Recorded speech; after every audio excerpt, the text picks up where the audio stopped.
yesterday we were talking about the ongoing anti-government protests happening in Iran right now, and this strikes a bit of a chord for you.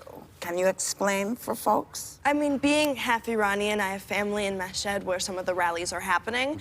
And I think the larger conversation that I would love to be having right now is more so how to look at this from the humane perspective. When we look at certain countries outside of the United States, we do have a sort of isolationist way of approaching things in which we do not relate.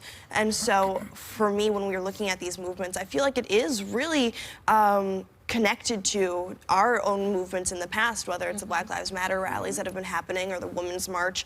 And so I think for me, it's a matter of showing support for the protesters and showing support in making sure that people are safe and understanding that this is a part of our larger global community and how these things affect us. It's so much more than the Iran nuclear deal. It's so much more than these Trump tweets in favor for or against the government.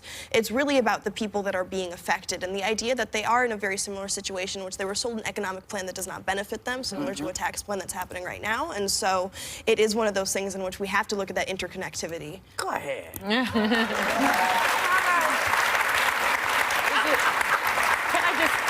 I just ask you, is it true that women are really at the forefront of the protests in Iran? I mean, I think what's funny is it may be a surprising narrative from some, but my family is a personal matriarchy. Yeah. And so I come from a lineage of fierce women who are humanitarians, who really were so big in terms of even in bringing the sciences into Mashhad and bringing in humanitarian efforts into Mashhad. So that's where my family comes from. And so it's always been a narrative that if you're in Iran, you're familiar with just women being at the forefront of these movements. I think it's a matter of many people realizing it for the first time, how involved women are. Well, you know, it's one of those things where you're just sort of remembering that when people are fighting for their freedom, generally it is the women in the front. It is the women who are going, hey, we're not good, because it's our kids who take our place if it's not us.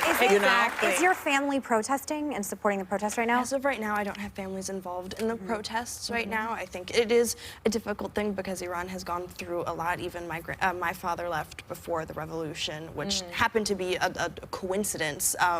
But it's one of those things in which people are trying to figure out how to approach this matter and what is the future of Iran and what is the future of this government.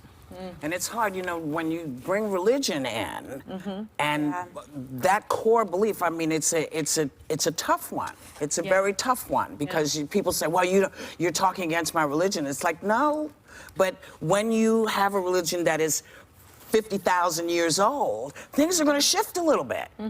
Things are going to change. You know, people are going to think differently. So it'll be interesting to see how this plays out.